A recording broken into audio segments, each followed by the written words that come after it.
Hi, my name's Matt Eventoff, and I am so honored to be joining you today at the Gulf Coast Power Association's 34th Annual Spring Conference. Today, I'm joined by Brandon Schwertner, CEO of Priority Power. Hello, everyone. I'm Brandon Schwertner, CEO of Priority Power. We're a 20-year-old business. We represent over 7,500 customers across 41 states in North America that represent just over $2.7 billion in electricity expense. Happy to be with you here today. Wish we were in person, but we'll do the best we can. Brandon, everyone has seen, heard, or read about the polar vortex that struck earlier this year. Now that we're a few months removed, can you talk about what happened and what's happening now? Yeah, thanks for that. I figured that would be your first question, Matt, and good to be with you again. So I still personally feel like we're still in that week to an extent.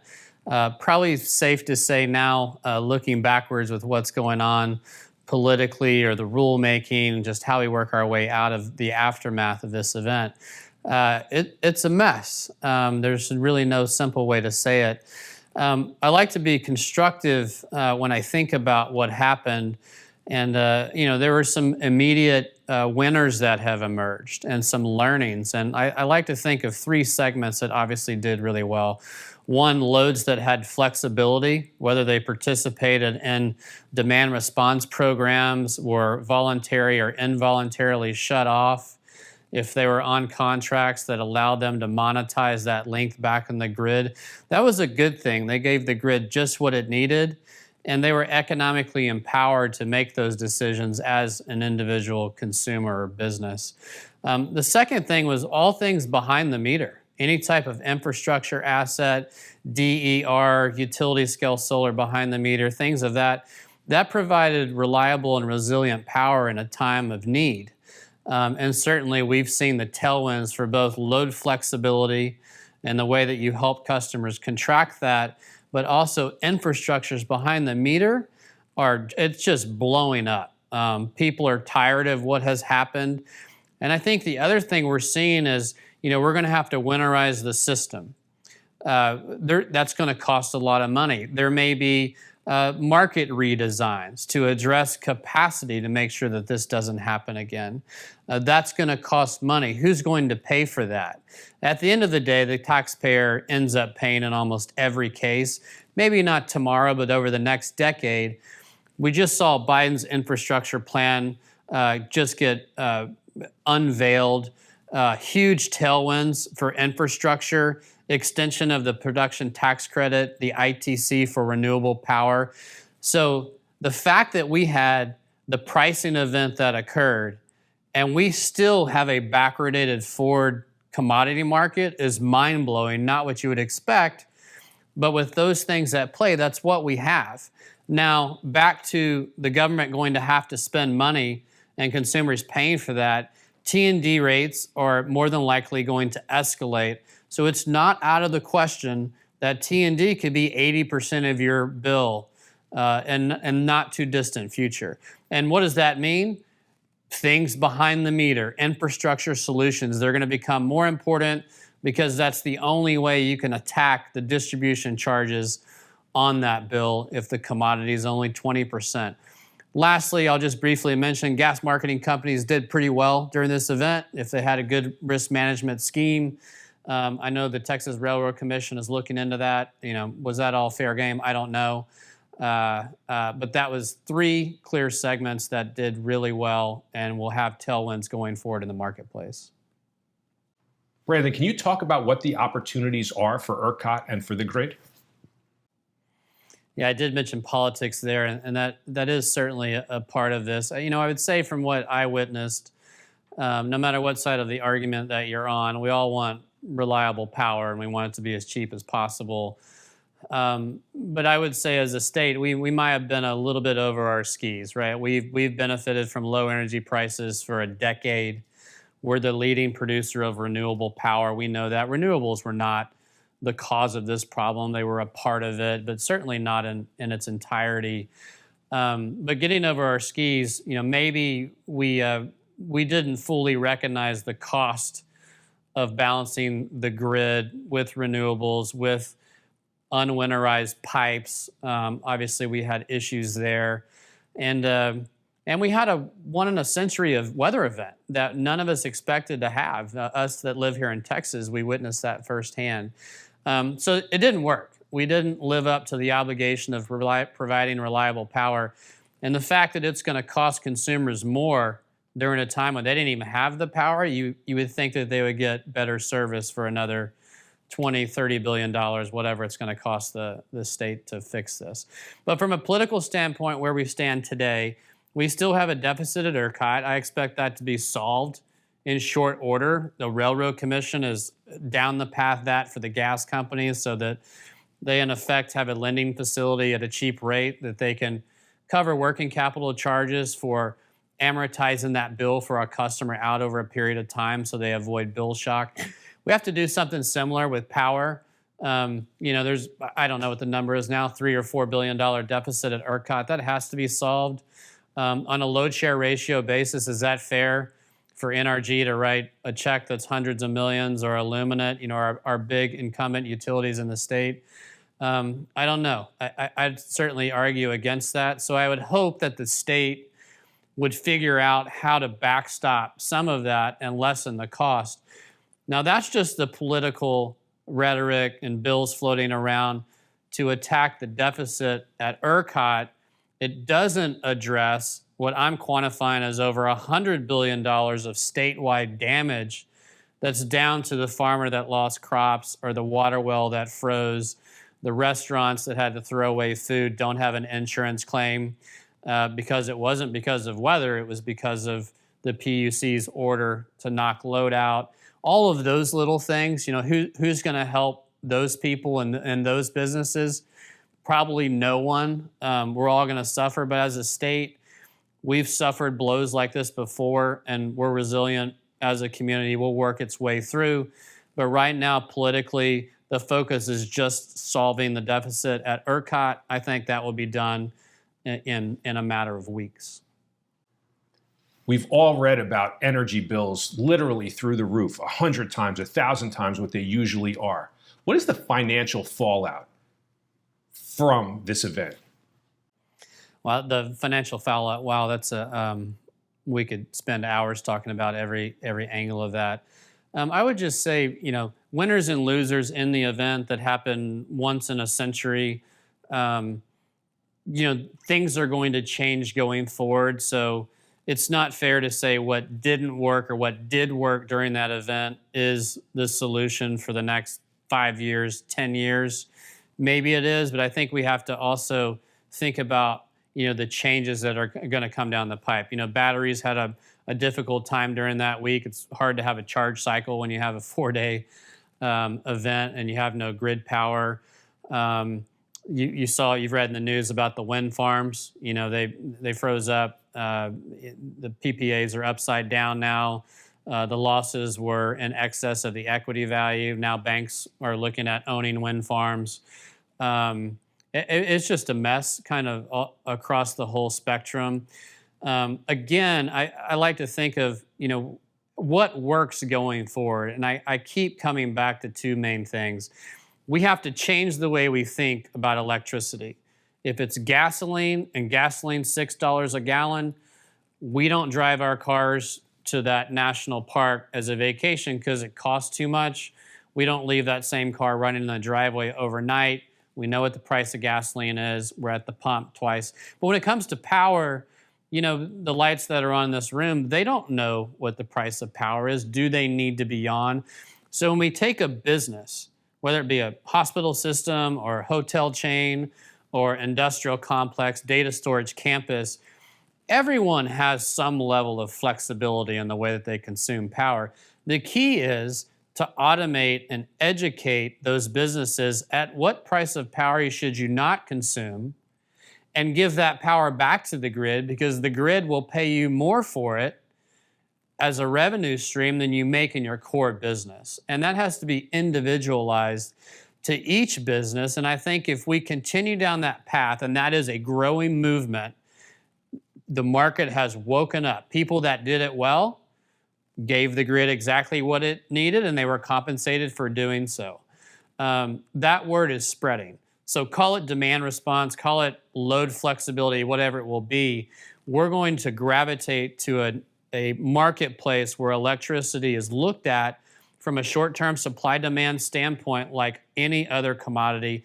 And it's just been this mysterious thing that's really a luxury item and is always present. That's going to change. Brandon, what does this all mean for customers? Yeah, it all comes down to the customer. And I like to say it's really not the customer's job to be an electricity expert, trading expert. And frankly, businesses aren't staffed to wade through all the options. 90% of the executives by a Deloitte & Touche survey, Fortune 100, 500 CEOs, have a sustainability mandate, whether that be self-imposed or by a board or by a private equity fund. And not only for the businesses themselves, even their supply chains, in some cases, are also having to report their sustainable metrics. So what has that done? If we take the first decade of deregulation, we're just shopping for power. It was all about price. T&D was 25% of the bill, 20% of the bill. The focus was on the commodity. Now T&D has grown to 50% of the bill. Maybe it goes to 80% of the bill.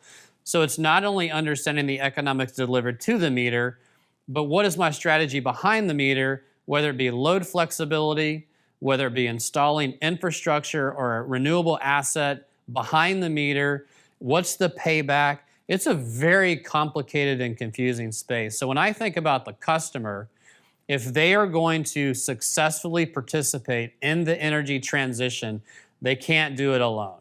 They need people that are unbiased to help educate them, to survey the landscape of options that are constantly changing, by the way, in terms of cost, availability, supply chain issues, so that ultimately they can make an educated decision. Companies just aren't staffed to tackle this problem. Brandon, what many people don't know is that you started as an energy trader. You've spent your entire career in power. How has all of that blended, combined experience put you in a position and put priority in a position to react to this storm in February? Great, thanks for that. I did spend half my career on the trading side of the equation, and that has definitely changed. But in relationship to this year, when the notion of repricing, some of you are very well aware of the comments that came out of the Intercontinental Exchange. They were having to settle trades, and how do you unwind all of this on a bilateral basis? And I think the government stepped in, and repricing sounded like an easy fix and a great idea, but it's a spider web. I mean, I don't know how you not only unwind trades on the exchange, or I actually bought gas in Oklahoma that's under different jurisdictions, so change the price of power. What about the gas I bought, at a 100% markup, 100x markup? It's just a complicated problem. But how does this affect trading markets? Since the event, we've seen a lot of unwinding of more than likely speculative positions in the term markets. So liquidity's definitely going to be challenging past the front end of the curve. This notion of net peaker margin, it is, it isn't, we're repricing, now we're not, maybe we're still talking about it. How in the world do you trade the market? You're really just making a bet on a regulatory decision. That's not what traders want to do. That's the investment that they have to deploy is not to bet on regulatory decisions. It's really to trade a commodity and to understand supply-demand balance and trade around assets and things of that sort. So the trading market has reduced liquidity in the back end, some unwinding that's going on, and I suspect that there will be more trading in the front of the curve just to pacify the time. But net, because of the disturbance of the winter event, liquidity is going to be lower. Trading volumes are going to be lower until some of these decisions are finalized and set in stone politically from a legislature so that we know the new playing field and the markets can resume their activity. And then I expect them to be back to where they are. And if the fixes are good, liquidity should improve better than what it was before the storm. One thing that I'm confused about, Brandon, is why is the curve still backward dated? Yeah, so first, just backwardation is that the further you go out in time, the curve actually gets cheaper. So the opposite of that is contango if the curve is escalated in price. But over a 10-year time horizon, mainly driven by the summers, the summer premiums, they're stepping down. And that's mainly due to the continued subsidization of solar. If you look at the solar pipeline, at least in the ERCOT market, it's enormous. And you can start with just the pipeline that you can find publicly. You can reduce that with what projects you think will actually make it to the finish line, haircut it. It's still a meaningful number, and it is going to displace the hours that we're seeing price scarcity within or what's challenged. So as long as there is an ITC for solar that's continuing and we're having the solar cost declines, we're going to remain in a backwardated market. That's good for buyers. But I will say, again, if T&D becomes the large portion of the bill, what are we doing competing on 20% of the bill? We have to address things behind the meter. That's where infrastructure solutions come into play. Brandon, can you talk about some of the stories of resilience, especially from the Priority Power point of view and the Priority Power team? Yeah, thanks for that. By far my favorite area to talk about, and when being talked about this storm, what happened. So stories of resilience. I mean, Texas is a wonderful place with wonderful people. We've got, a lot of people moving from the coast, and I'm finding that my new neighbors, they share this same innate ability in a time of crisis to react in a positive way. Just stories not only unrelated to our business, but also just the neighborly help that happened, people losing power, people grouping together at homes that maybe did have power. They had a generator, the church groups that were driving from the coast and bringing PVC. I mean, those stories are countless. I wish the media would cover more of that rather than the financial fallout and the stuff that really stirs the pot. We as individuals, consumers of information, the media companies, no matter if you're supportive or not, they're paid to generate a reaction out of people. They're going to bring the hot topic stories to us. But I think us, one of the things we can do as individuals is sit still for a moment and think about some of the things that you witnessed. We're going to go through another crisis at some point, and I just hope that human spirit and that good nature continues. As it relates to our business, a story comes to mind. On the Friday when we were coming out of the storm, I like to say we were actually on that day burying my wife's grandmother. It was a tough day. And about 10 o'clock, we came out of EA3. Prices dropped. And by that afternoon, the sun came out. The line at the local Chick-fil-A was starting to line up, all this pent-up demand from the week.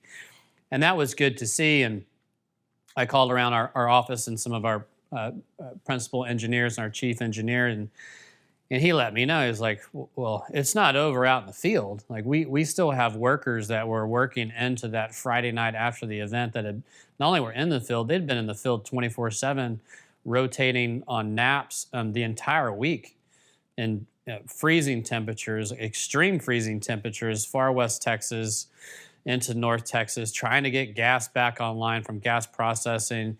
Not only was power a problem, water then became a problem. And then if water was a problem, well, let's just truck water in. Well, you can't get the truck down the road because there's ice on the road. So people were doing the right thing for the same amount of money by choice, and to witness that. And there's hundreds of these stories that I think all executives across our businesses collectively saw. That makes me feel good as a person, makes me feel great about our team, and knowing that whatever challenge comes down the road in the future, we're going to do the right thing. We're going to work 24/7 for not only our business but on behalf of our customers, side by side, to make it right, regardless of the financial outcome, because it's just the right thing to do. So. Let's try to reflect on that rather than read the stories that the media is going to put in front of us every day in the newspaper or online, because that's what's special about this whole thing. What opportunities lie now going forward? Yeah, so to me, it's very clear. There's some other things around the event that have also happened that have added to the tailwinds that I'll mention. So last year was a rough year. There was a lot of volatility, around the contested election, and it seems like things in general have calmed down since last year. Maybe it was just due to the election, but having certainty, no matter what side of the argument you're on, having certainty that Biden is the president and getting through what happened in Georgia and knowing who has control and understanding what is the agenda. And then we could anticipate there is an infrastructure package that we're now seeing unfold. So we know there are problems on the grid, and we know that no matter who's at fault, they're going to be addressed and they're going to be fixed. It's just a matter of how, and how do the customers we represent, commercial industrial load, how do they react? Where does that opportunity lie?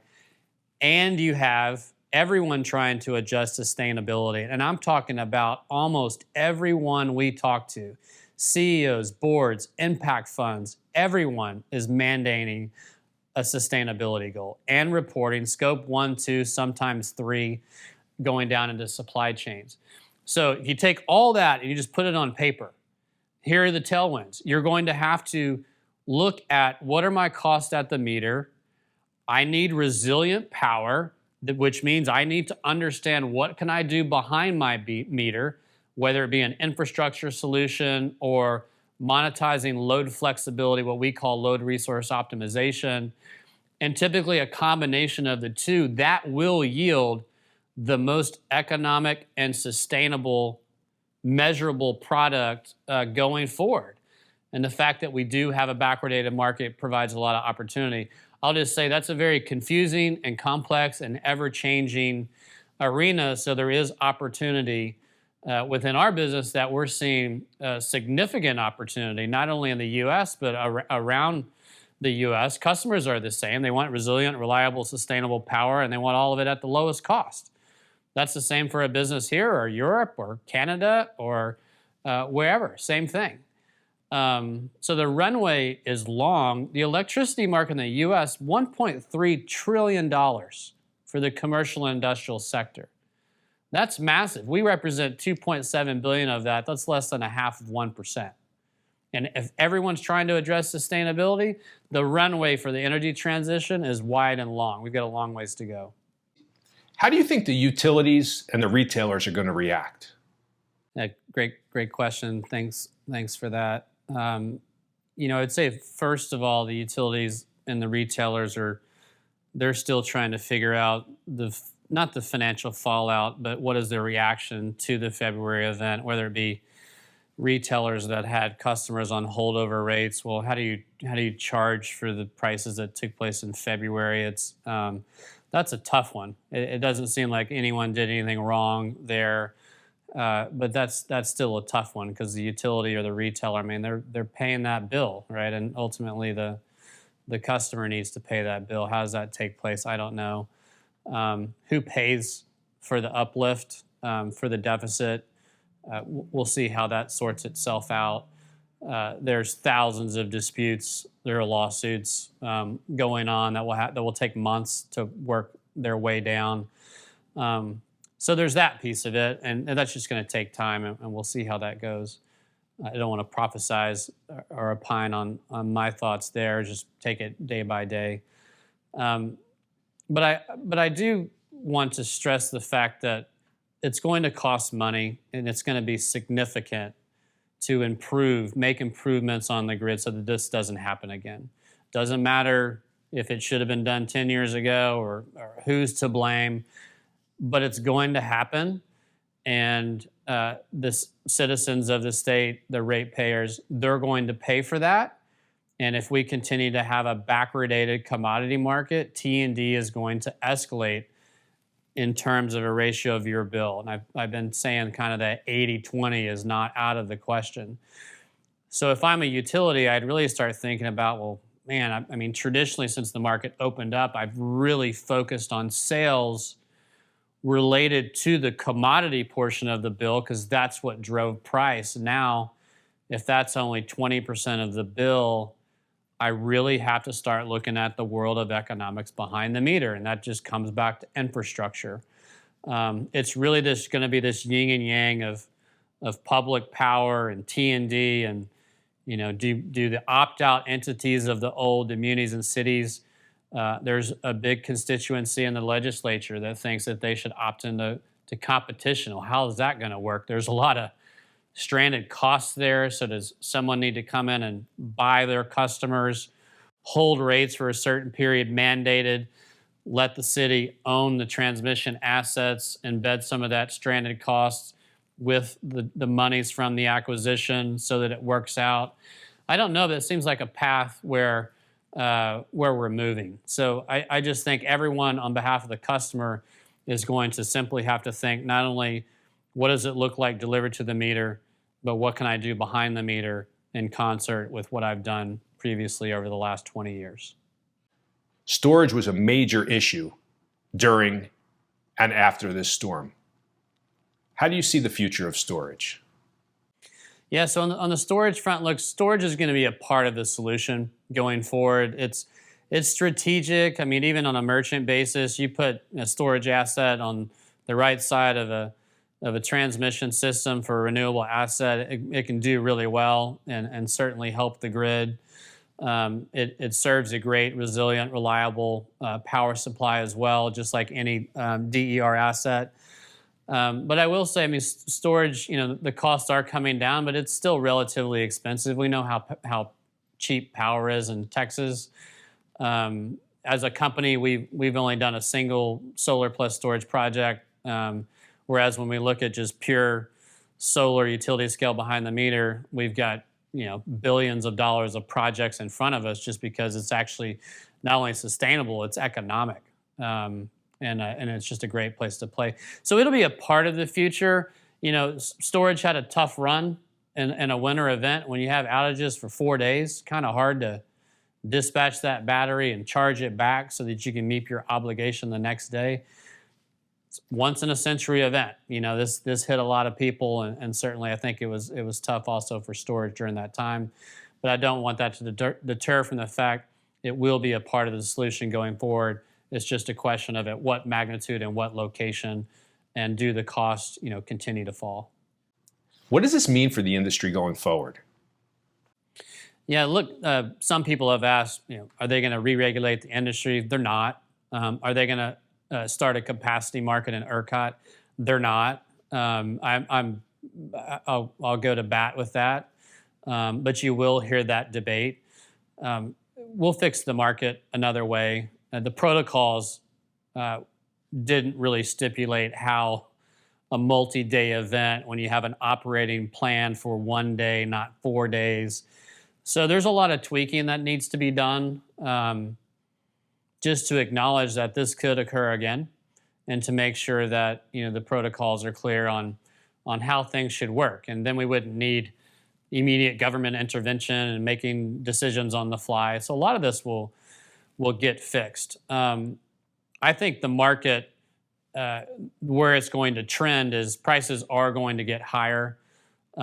That's going to make things, as I described the first 10 years of deregulation, at least our company that's 20 years old, we spent those 10 years getting people hooked up to the grid in the most economic way we could. I feel like now it's starting to move the other way, where we're doing more help of getting people away from the grid because it's more sustainable, because you're directly consuming power from a renewable asset. You're not playing the rec game. You don't even have to point to it because it's in my backyard. It's my asset. That provides a greater resilient and reliable power supply. Check the sustainability box, and it's economic. So it's what the market wants. It's economics, huge tailwinds. The administration's behind it in the White House. It's not a bubble. This is going to be the movement. So the world's going to look a lot different in just 5 years from now than it does today. This is all interesting, Brandon. What does this mean for Priority Power going forward? Yeah, so we really, we put our money where our mouth is. Our growth is going to come in the convergence of those economics at the meter and behind the meter, and that's just more infrastructure. We like to position ourselves in front of clients to say, look, ultimately it's your decision, but we'll rank and file all options by terms of cost, payback periods, and measured sustainability impact. And we'll offer the ability for those customers to off-sheet those assets to us. We're happy to own them on our balance sheet.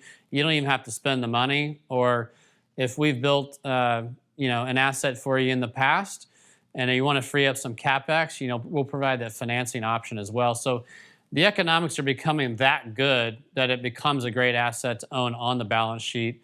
And we love just sitting side by side with the customer and not wearing any one particular jersey so that we can present all those options. And ultimately, it's our customer's choice, but they have to make a choice.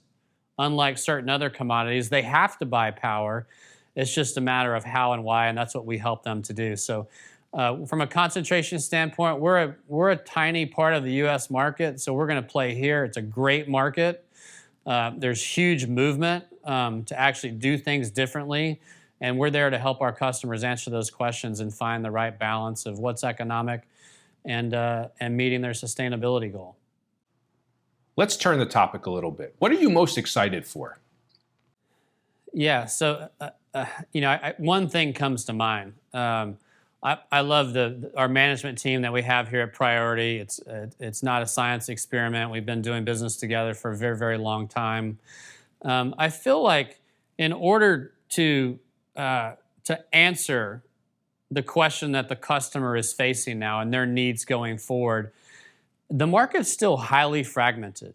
If I want to take control of my full destiny and I want to analyze what does market power cost over a different term, well, that's pretty easy. I can pick up the phone and call people. It's easy to just call the utility and get power supply at a price. But now I have this sustainability goal and I have to report a GHG avoidance number for scope 1, scope 2, scope 3. What is that? How do I do that? How do I measure it?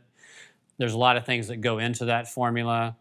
That's new. What's infrastructure? What's the difference between solar in front of the meter, behind the meter? Pro forma that out. Help me compare and contrast, so then I can make the most educated decision going forward.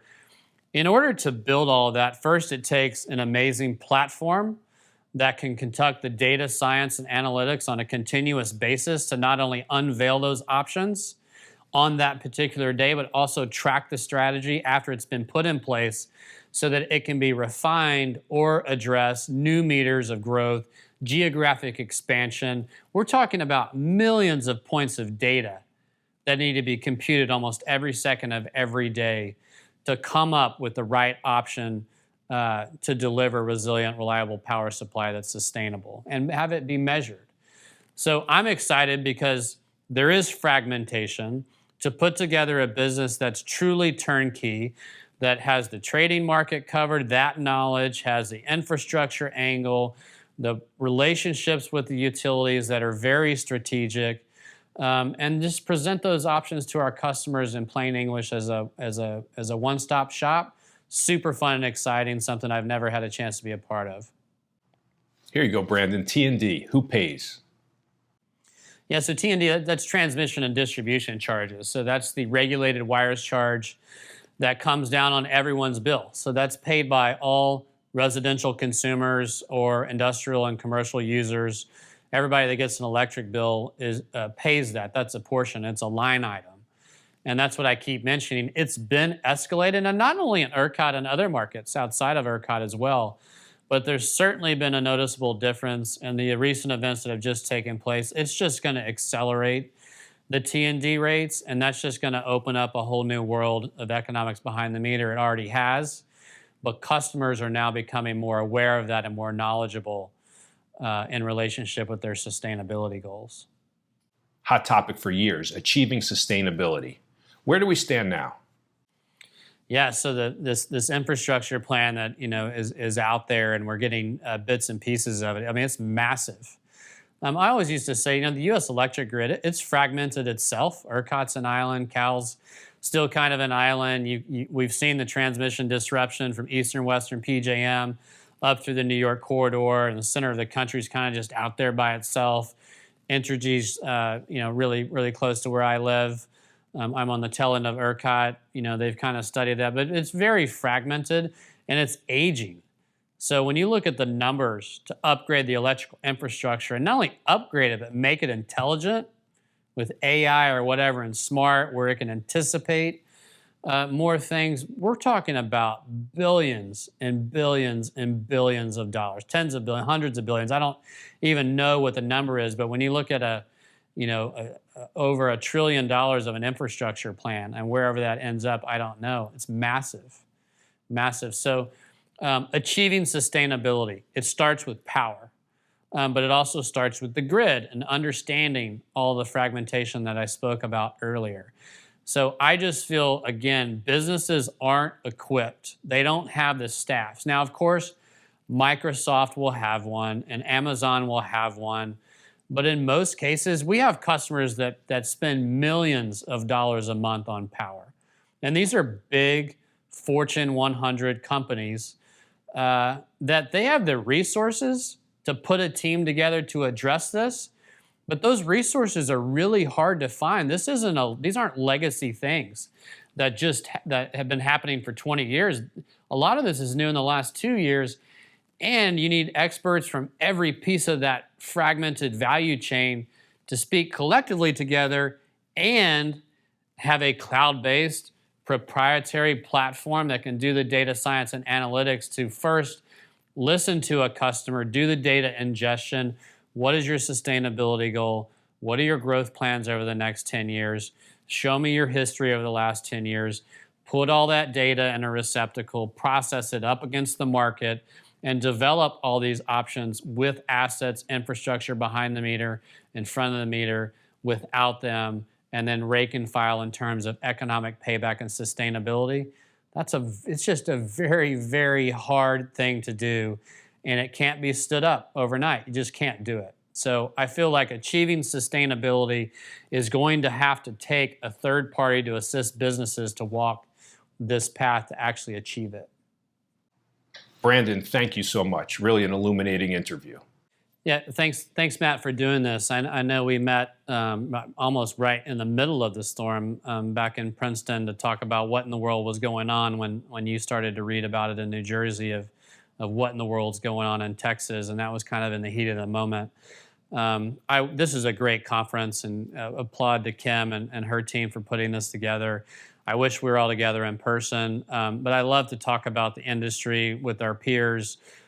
This was always one of my favorite conferences, so please reach out. Love to connect with old friends. A lot of things have changed, and it's going to take all of us collectively together to help walk through this energy transition and out of this storm. So thank you, Matt, and I look forward to seeing everyone soon. Brandon, that was terrific. Thank you so much. I'd like to thank you for joining us. I'd like to thank our audience for watching, and I'd like to thank the Gulf Coast Power Association again for this opportunity. I hope everyone has a wonderful remainder of 2021, and please stay safe, everyone.